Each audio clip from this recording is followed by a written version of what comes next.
And we are back on My Mayor with candidate Ken Welch. Welcome, sir. Joe, good to be back with you. How is life on the campaign trail? It's going great. We're well into the election. Folks are sending back mail ballots right now.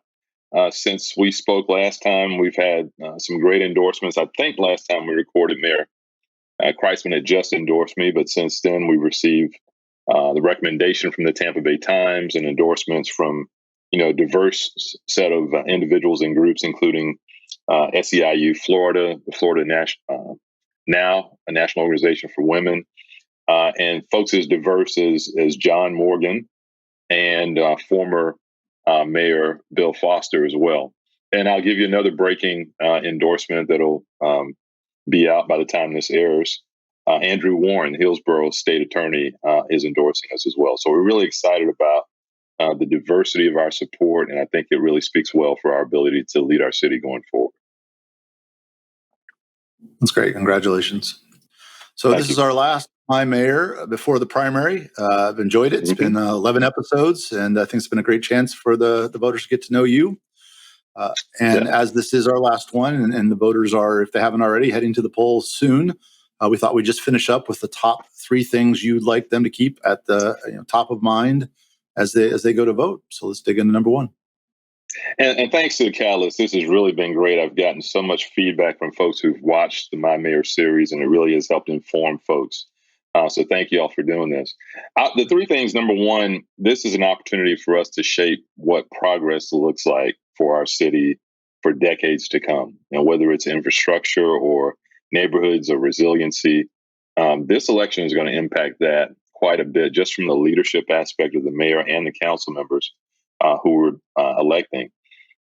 Being a 3rd generation St. Pete resident, I've seen us aspire to get to this point, and now the decisions we make, I think, will determine the path we take, whether we remain that authentic, inclusive, welcoming, and affordable community, or if we take a different path. And so I would ask folks to remember that, number 1. Second thing would be that partnership really matters.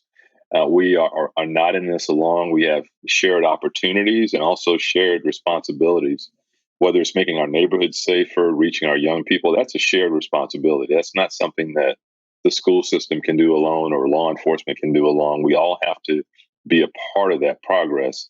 And the same thing on issues like housing and neighborhood safety, jobs, infrastructure.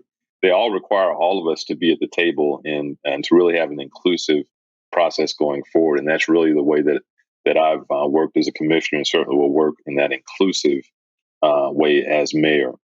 And the final thing is that leadership really does matter. And I think the character of leadership matters. The ability of folks to collaborate and understand it's not about building a legacy or press conferences. It's about actually doing the work that will be impactful and not really worrying about who gets the credit for it. The impact is that our community is better positioned for things like climate change, better positioned in terms of housing, affordability, better positioned in terms of safe neighborhoods. And that's where leadership really matters. And that's why I think the range and diversity of folks who've endorsed me, including 3 current city council members, the past 2 mayors, and just folks that are diverse and look like our community and are focused on progress, I think that's vitally important in having the right kind of leadership as mayor. And so I'd ask folks to remember those 3 things. Thank you. And you talked in your first item about that we're sort of at an inflection point to make sure that we grow in the right way. You used words inclusivity, equity, and I think to almost everybody that makes a lot of sense, and that those are desirable things. So can you kind of help folks understand what are some of the biggest challenges to that, the barriers to that? What are sort of some of the forces that are working against that? Some of the forces are the kind of entrenched, entitled, separated leadership that you see. And it's not just St. Peter Pinellas. You see it around the nation where folks really lose touch with the constituents that they are supposed to represent. And that's to me why being in touch and inclusive is so important in a mayor's role. And, we've talked about my, driving Lyft and Uber. We talked about me serving on various boards in our community, whether it's the YMCA or the the YWCA or Boys and Girls Clubs way before I was ever an elected official. You've got to be in touch with the people. And even this year when, we had the slew of violence and I had a community listening session in an undisclosed location and invited the community in just to listen to young people about what's happening on the street, and then followed that up after attending every NAACP meeting out in the community, 6 of those in 6 different neighborhoods. I rounded that up with a June 1st youth summit at Enoch Davis, again, to hear from young people. That's a perfect example of being in touch with the community, hearing from the community. And that's really the only way you build a plan to make the community better. You can't plan for the community without actually being in the community and listening to the community. And so that's just one example of the way that I think you've got to have inclusive leadership to really be equitable, to really be inclusive about our plans, and really be in touch with the community. You've got to be out there with the people, and that's the way I've governed as a commissioner, and that's the way I was just as a private citizen being involved in the community before that. You talk about change. You mentioned change, and I know that in your previous history, you've gone in and under the projects of building efficiency and improving processes. You've made some pretty major sort of logistical changes or operational changes to the companies you've been involved with and the government as well. How do you lead people emotionally through change? It's a process, and thanks just for not calling me a geek, because that's how the way I got into that. I was like the geekiest accountant at Florida Power, and they said, okay, you're going to lead all these technology initiatives because you read all the stuff and you can relate to the clerk that's doing input in accounts payable, or to the CFO who wants this system to reach the ROIs for that project. And so you kind of approach it the same way. Business process improvement is something I've done at St. Pete College, certainly did it at Florida Power as well.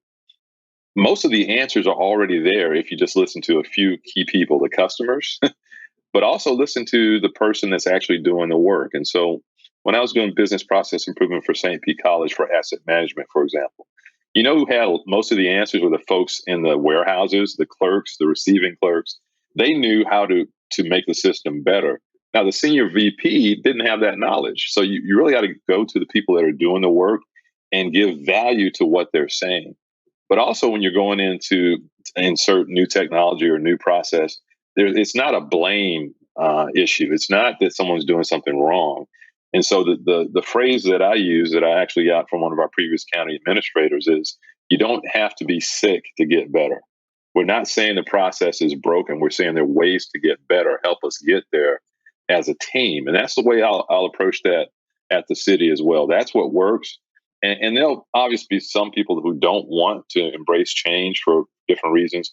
But the vast majority of folks that I've worked with are more than willing to talk about, here's how I think we can make this better. And that's what I want to do at the city.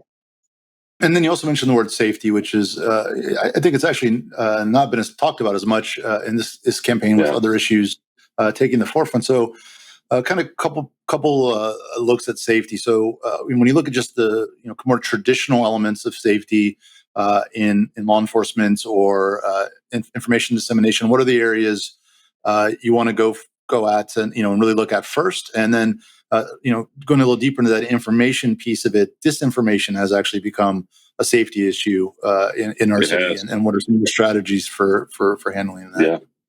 That's so broad, Joe. I mean, we could spend a whole day on that. So if you're talking, public health and safety, again, let's follow the science and the facts. We're right now in the middle of this brouhaha about, students returning to schools and whether they should wear masks or not. And it's become politicized. We should listen to the science, listen to the medical experts, and what do they say about, the risk for kids in school, and then follow that science. Let's depoliticize it. I encountered the same thing last year in my final year as a commissioner when we were first dealing with the first wave of the pandemic and whether we should have safer at home orders and mask ordinance, mask orders as well. And so you just got to follow the science and depoliticize those kinds of decisions. When you're talking about neighborhood safety, there are a couple of aspects there. One of the big issues I hear about and see, but as I'm talking to neighborhoods, is traffic safety, speeding cars, the lack of sidewalks, pedestrian crossings, those kinds of things. Look, no one speeds in Kansas City on 54th Avenue. You know why? Because everybody knows that they're going to enforce the traffic laws there. And so that's a part of it.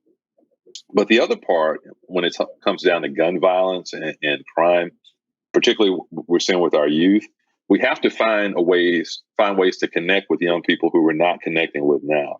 You will never get all the guns off the street. One of the things we found in these meetings that I held is that young people have ready access to guns. A lot of it through social media. They basically order a gun and do the pickup. And we've got an issue where folks just leave their cars open and leave guns in cars. And so there's a steady stream of new guns into that inventory on the streets. We've got to be able to reach kids early enough and connect them with opportunities so we change the mindset that they even want to get a gun and commit a crime. And so that goes all the way back to pre-K, making sure we have wraparound services in the community for the community. I believe our CRA, our community redevelopment area, is a great source of funding for a lot of that. And so I want to be intentional about reaching those kids and those families early. And again, it's not something where you can say law enforcement is going to fix it or the school system is going to fix it. Those families have to be a part of it. And I believe most of them want to be a part of making their community safer and connecting their kids with opportunities early. And so I will be hands-on in doing that. That is in my DNA. That's a lot of the work that I did before I became a county commissioner. And I believe that's the best investment we can make for long-term community safety. Thank you, Kennedy. Ken Welch, good luck in the primary. Thank you, Joe. I appreciate it. Thank y'all for doing this.